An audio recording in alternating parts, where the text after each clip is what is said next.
Yo, how is it going, Bears fans? Welcome back to another episode of the Bear Down Podcast, where we talk everything Bears every day of the week. I am your host, Chris Maltby, and today I am joined with my co-host, Parth. How's it going? It's going great. And we are also joined with our video producer and editor for the channel, Zach Rimbo. Zach, what's going on? How's it going, everybody? So today we are going to be looping back around with another mock draft on the channel. The first mock draft has done incredibly well, and we know you guys want to continue to hear our thoughts moving forward on some possible prospects for the Bears heading into the 2020 NFL Draft that takes place in just over a week. So let's get right into it. We're going to start off with round 2, pick 11, 43rd overall. Obviously, we know this one comes from the Las Vegas Raiders. So I'm going to start off by giving my pick, and then we're going to go around the table, and everyone's going to give their pick. So with pick 43, I've got Austin Jackson, offensive tackle from USC, not UFC. He was really talented during his time for the Trojans, playing left tackle, a really good run blocker who can continue to improve his frame. He can keep pass rushers out of the pocket, so if someone like Nick Foles is the quarterback, he'll hopefully have less pressure on him. And even if Mitch is the quarterback, he'll have time to stay in the pocket before needing to, scramble and stuff. So he can keep pass rushers out of the pocket with ease and has above average athleticism for an offensive tackle. He's a plug-and-play starter for the Bears and can immediately help the run and pass games that very much needed on the offensive side of the ball. So I'm going to go with Austin Jackson with pick 43. Parth, who do you got? I got cornerback Trevon Diggs from Alabama. He's highly ranked coming into the draft. It was great to see him there at 43 as soon as I saw him. I had to take him. He's a standout in zone coverage. He's also Stephon Diggs' brother, which is awesome. And he's compared to Aqib Talib. One of his red flags is he's a bad tackler. Something we can probably definitely improve on. But he could be a great addition to the cornerback competition with Kevin Tolliver and Roberson. And I just feel like Artie a Burns. Cornerback would, like him would be, and Artie Burns would, like a cornerback taking early would definitely help this team later down the road. All right, Zach, what do you got? At pick 43, I got Noah Igbinoghene. I think that's how you say it. That's a shot in the dark. But I got Auburn, cornerback, and his best traits are play strength and athleticism. He only played corner for 2 seasons. He went to Auburn and originally played wide receiver, and he switched to cornerback. But he's got a lot of pop in his hands. He's got good balance and body control. And he's got a good he stays with the release of the wide receiver. And I think while it's not really a necessary pick right now to go early in the second round, I think that'd be an interesting pick just to go off of the talent that he has. Absolutely. So I have a little bit of a different preference and a different view on a lot of these secondary guys because I actually went to the NFL Combine in Indianapolis for that last day with the defensive backs. So there's a couple guys that I'm going to talk about later in this mock draft that I like a lot. But let's get into the next pick. Round 2, 18th overall, 18th pick, 50th overall. It's our own second round pick this time. I'm going to go with Jeremy Chinn, safety out of Southern Illinois, a really special player. He's up there with Antoine Winfield as one of the best safeties, I think, that I would like the Bears to pick in this draft. But when I was at the Combine, Chinn definitely was someone that stood out. He had a 4.45 40-yard dash and a 41-inch vertical jump. And I saw him in person, and he was incredible running even route drills at the Combine. But he's incredibly powerful when tackling. He can play that strong safety position that would very much complement Eddie Jackson. He's speedy and can pursue players running downfield in man coverage, and he's aggressive in the box, can shed blocks, and force turnovers when he gets the chance. Not only that, but he can also cover tight ends well in man coverage, and I think if he works on his deep coverage when he's not in the box, it's something that he needs to work on, but if he can up that, I think he can be really special and play very well alongside Eddie Jackson. So I'm going to go with Jeremy Chinn, safety from Southern Illinois with pick 50. Parth, who do you have at 50? You mentioned him, Antoine Winfield Jr., safety from Minnesota. Another great in the box safety. He's great in the zone coverage. He's great in tackling.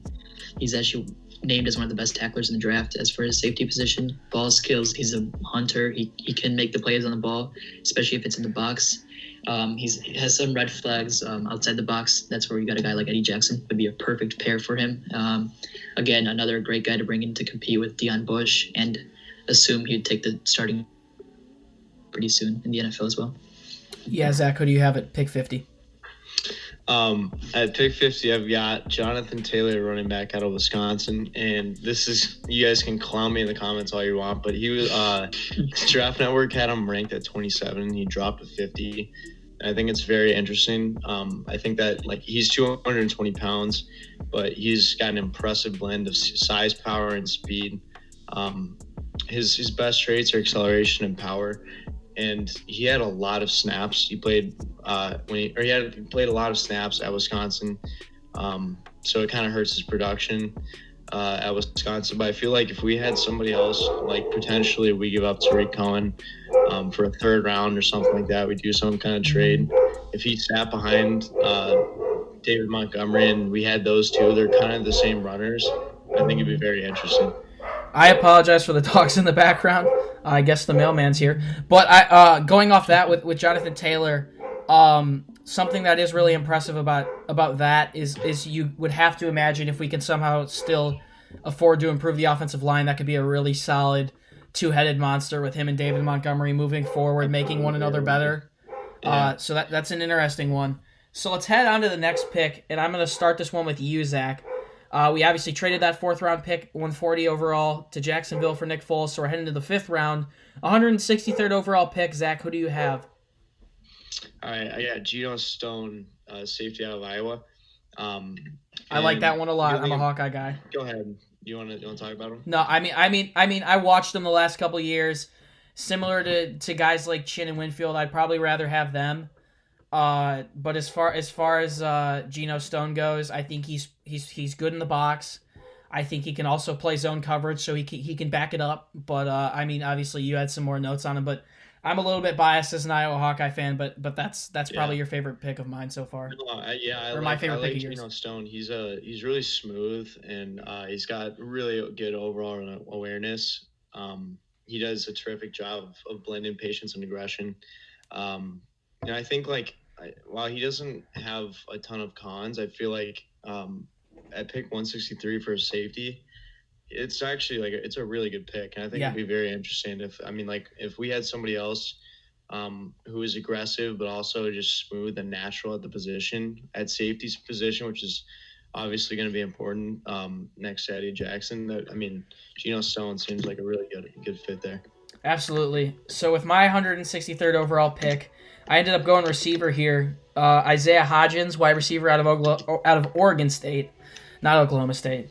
But another solid late round selection in a draft that I think is chock full with incredible receivers. They're saying there's 7 or 8 guys that are worth taking in the first round, and the depth doesn't stop there. This is an incredible draft as far as receivers go. Hodgins had a 6.14 grade as far as draft grades go on NFL.com. And that's solid for a projected 5th-round pick. Not only he's not incredibly fast, he ran a 4.6 140, but he's a beautiful route runner and can do most anything in the route tree. He has great double moves and solid ball skills. He can catch most anything as far as the catch radius goes, and he knows how to protect the ball with his body. And he can track deep balls.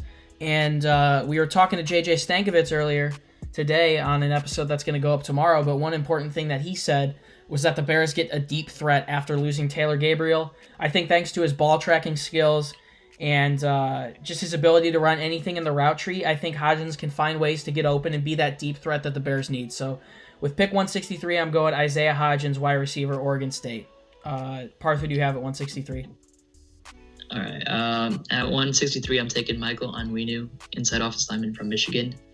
He dominates in the trenches. As a former Michigan fan, you could say, I could say that many good things about him.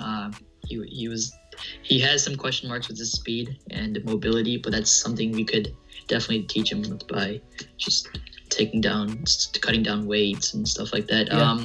There isn't any pass rusher that could go through him just because of how heavy his feet are, and his presence is in the trenches. He's also a great run blocker, which is something we need to improve on because David Montgomery wasn't able to get it going last year. So I feel like this would be a great pick for the Bears at 163. Absolutely. And in case you guys didn't know, Parth's going to IU Bloomington next year, so that's why he said former Michigan fan. But once again, at this point in the draft, I kind of said it last week, a reminder that these 5th, 6th, 7th round guys are all kind of projects. Like those second round picks that we mentioned earlier, those ones that we rattled off are guys that are probably going to start if they were to come into Chicago or compete or be very good backups. But Ryan Pace has his ways in the later rounds, so you never really know. But we're heading to round 6 now. Pick 17 in the 6th round, 196 overall. With that one, I've got us selecting Javaris Davis. So this one's an interesting one. I did my mock draft and then found out right after that the Bears are meeting with him tomorrow. So that's an interesting one. I guess if that ends up happening, I guess I called it. But he's another player that I saw at the Combine that really impressed me. I like the secondary a lot. I'm glad I got to see the secondary at the Combine. And he's someone that I took good notes on that stood out to me. He earned a 6.11 draft grade, similar to my last pick, Isaiah Hodgins. He ran a blazing 4.39 40, had a broad jump of 124 inches, one of the best 40-yard dashes of anyone in the secondary. He's got good agility, which lets him keep up with receivers on all sorts of routes. And I mentioned before, obviously, he's speedy. He had consistent production throughout his time at Auburn. He closes tackles quickly after a catch is made. I think a bit of grooming could help him because he needs to work on his hip transitions and getting off some blocks on run plays. But I really like him in the 6th round especially. So I'm going to go with Javaris Davis, cornerback out of Auburn. Who you have at pick 196, Parth? I got offensive tackle Justin Huron from Wake Forest. Once again, another great guy in the trenches. He's a great. I think his best trait is pass blocking. Just a red flag is he tore his ACL in 2018, but he was able to play in all the games last year for Wake Forest. It'll be interesting to see what Ryan Pace does here, especially because we do need offensive lineman help. But is he going to go late or early? I decided to take guys later than early, but it should be interesting. Absolutely. Zach, who do you have at 196? 196, I got offensive tackle Charlie Heck out of North Carolina. He's tall and long, and he's got excellent mobility for how big he is. He's 6'8", 309 pounds. His foot speed and functional athleticism needed a little bit of work, but his best traits are definitely the length and mobility. He's a good pass protector, and he's definitely like one of those guys that'll get in the trenches. He's obviously very big. He was a 3-year starter at North Carolina, so he definitely has that in-game experience under his belt. And obviously the need at offensive line is big, so that's where I pick my offensive lineman. Absolutely. So next we're going to go pick 21 in the 6th round, only 4 picks later, 200th overall. This is the pick that we got for trading Jordan Howard. Personally, I feel like as my draft has gone on, I've found more guys that I feel like possibly could be steals for the Bears late, and this guy's another one. So with pick 200, I got Jacob Phillips, linebacker from LSU. Another player that had a really good combine with a 4.6, 640 and a 39-inch vertical jump.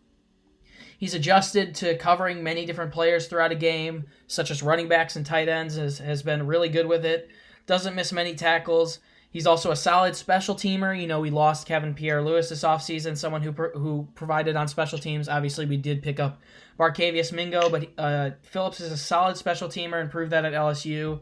He's very patient on run plays, and that allows him to clean up gaps that aren't filled to stop runs at the last moment before they break out. And just in general, he's simply a winner. He's coming off a national championship run with LSU, led by Joe Burrow. As crazy as you can say Burrow is, that defense still had a job to do against the Clemson Tigers, and Phillips played really solid in that game. So I'm going to go Jacob Phillips, linebacker LSU, with pick 200. Zach, who do you have at pick 200?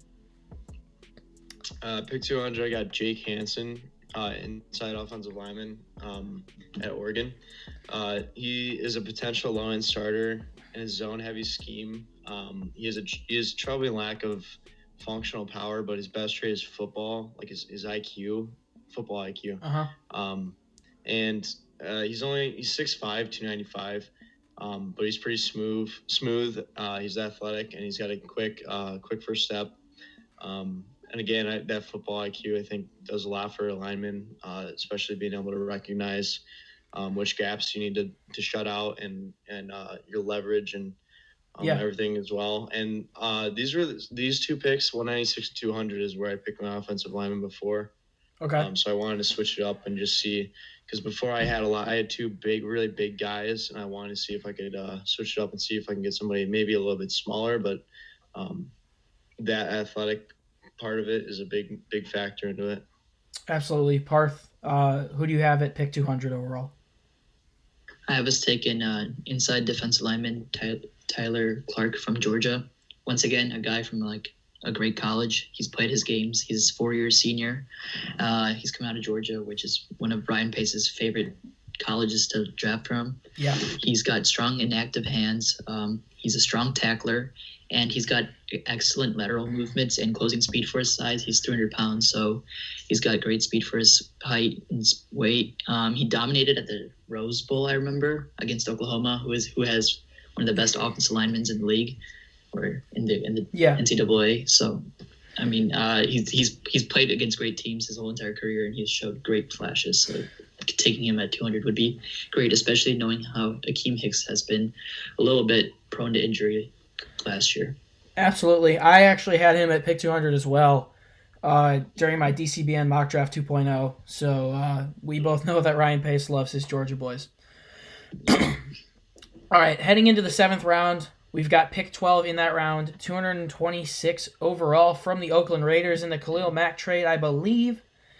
I'm going to go with DJ Dallas, running back from Florida. I think ever since the Bears got rid of Mike Davis, they've really missed a receiving running back. You can say that Davis didn't work out very well in Chicago, but that being said, Tariq Cohen has a lot of drops. David Montgomery can't always do everything. So I think it would be good just to get someone that could be primarily a receiving back, and I think DJ Dallas could definitely do that. His main red flag isn't a good one, and it's turnovers, but it's something that can be fixed if he comes to Chicago and it's groomed. He contributed big time last year in the passing game for the Florida Gators, which is definitely something the Bears need after moving on from Mike Davis. Once again, I don't think Tariq Cohen is incredible out of the backfield, and David Montgomery is, but he's going to be the primary back this year, so I think it would be good to pick up someone else. Not only that, but DJ Dallas played wide receiver and running back, and recently slimmed down in 2019, allowing for him to be more slippery, hard to tackle. And this one will be a project, but he could develop into a solid receiving core, or a solid receiving back that the Bears desperately need. So that's what I'm going to go with pick number 223, or 226, my bad. DJ Dallas out of Florida, running back. So who do you guys, or Parth, who do you have at 226? Kind of like the same type of running back. I have Darius Anderson out of TCU. I agree with you about Tariq Cohen. Didn't show much this year, and I honestly see the Bears moving on from him after this year if it doesn't work out, or if he costs too much. And this guy, Darius Anderson, brings the same traits as Tariq Cohen. He's got the same speed, same burst, same balance. His vision and process is one of his red flags, but we got David Montgomery for the running game. I think we just need a consistent receiving back. Tariq Cohen had tons of drops last year, and I love Tariq, don't get me wrong, but yeah. I just don't think he's worth paying. I like how you and I are on the same page here, though. That's exactly what I was going to say, though, as well. Is a lot of people don't realize, like, I like Tariq too, but a lot of people don't realize he's that probably going to be gone. He regressed severely in the passing game, and obviously he's not a run factor, so. What do you guys? You guys just? I don't need any context to this answer. But before we go on to Zach's 226 overall pick, do you think Cohen gets an extension in Chicago, or do you think he's gone? I'm gonna go with no. I think he's not gonna get an extension.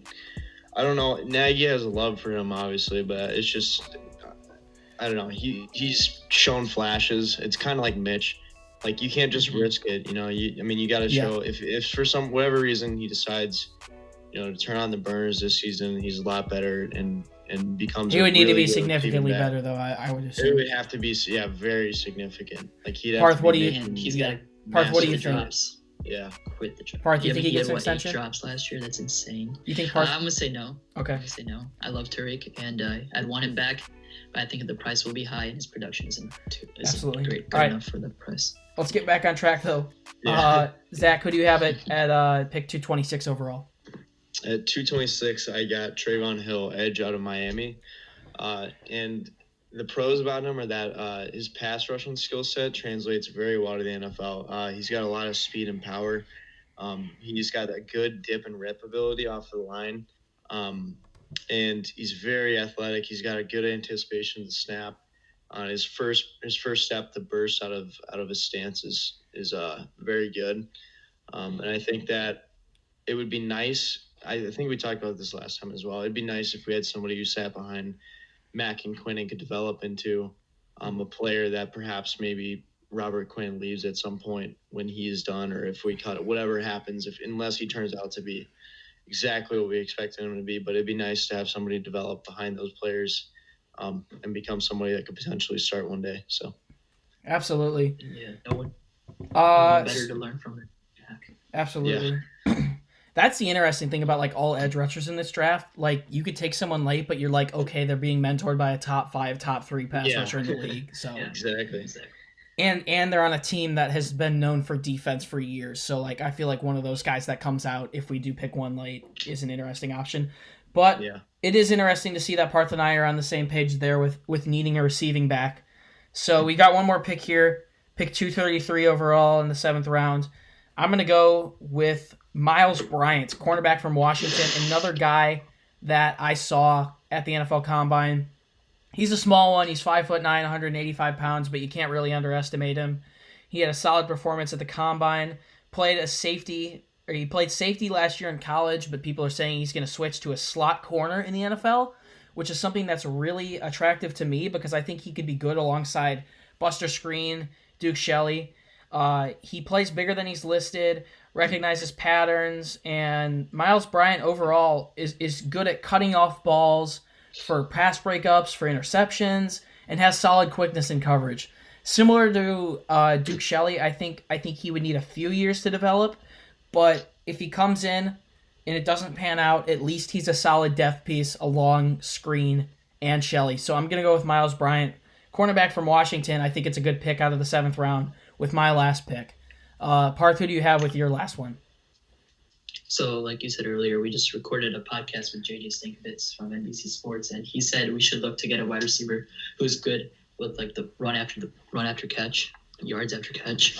So I took Jawan Jennings from Tennessee. He's got the speed. He refuses to go down as a ball carrier. He's hard to tackle, makes defenders miss, and I think we do need a wide receiver who's good run after catch, someone who can help the quarterbacks out, get free yards. If you look at one thing that Kansas City does is their wide receivers are great after catching the ball, and I feel like the Bears just didn't have that this year. So, and he could be a great Taylor Gabriel replacement with the big plays. All right. Zach, who do you have with your last pick, 233 overall? All right, I did this last time too. I picked a quarterback last. And this one I completely switched it up, but he was actually second on the board at 233. And it's Cole McDonald, quarterback out of Hawaii. It's a really solid pick. He's 6'4", 220 pounds. So he's a big frame. He's got a really strong arm, obviously. He's got great ideal size for that position. But he also has a really good sense of pressure, and he knows when to bail out of the pocket, which I feel like Trubisky struggled with a lot last year. And you can make the excuses that you want, but I think that we do need to look at an option out of the draft here and see if we can pick up somebody who could be could potentially learn from Nick Foles, that mentorship that we need. The only thing about him that I would say is, in terms of cons, is that his release is a little long and inefficient, and that's a problem, but that can be easily fixed, in my opinion. As long as you have the talent there, I don't think it really matters about, release and stuff like that, because that can be fixed. But I think the frame that he has, the arm that he has is that raw talent that you should be looking for with quarterbacks out of this draft. Absolutely. I mean, I think when you look at this draft, and we had Aaron Lemming on last week, and he talked about, out of all the sacks that happened during the year, like 12 or 13, I think, were on Mitch for not getting rid of the ball or making an improper read and not doing something in the pocket. So I think whether it's Foles, whether it's improved offensive line, or whether it's someone down the road, that's definitely something that we need to be able to extend plays and just get some more yards. But that's going to do it for Mock Draft 2.0. We're going to try and get these out once a week on either Tuesday or Thursday. You're seeing this one on Thursday. But we're going to do one. We might do two next week because it is draft week. Actually, yeah, we probably will. We'll probably do one on Tuesday and then our last one on Thursday. That's a good idea. Before the draft starts on Friday. Or excuse me, the draft starts on Thursday. We'll get it out Thursday morning. Whatever. But that'll pretty much do it for this one. If you guys would like to find out more, if you guys would like to find more content from us, you can go check our website, beardown.com. We're doing a ton of draft coverage on there, pushing out a ton of good content on there, and that site is continuing to do well thanks to the support from you guys. Also, do me a favor and like and subscribe to this episode. You can find all of our social media links down in the description, and you can follow the fan page on Instagram and Twitter at beardown. That's pretty much it for me. Guys, any last words? Bear down. Yeah, bear down, Chicago. Let's go into this draft and come out with a big W. Absolutely. Let's get some And as always, Chicago, I always end it this way, and I'm always going to end it this way. So bear down, Chicago. Peace. Peace.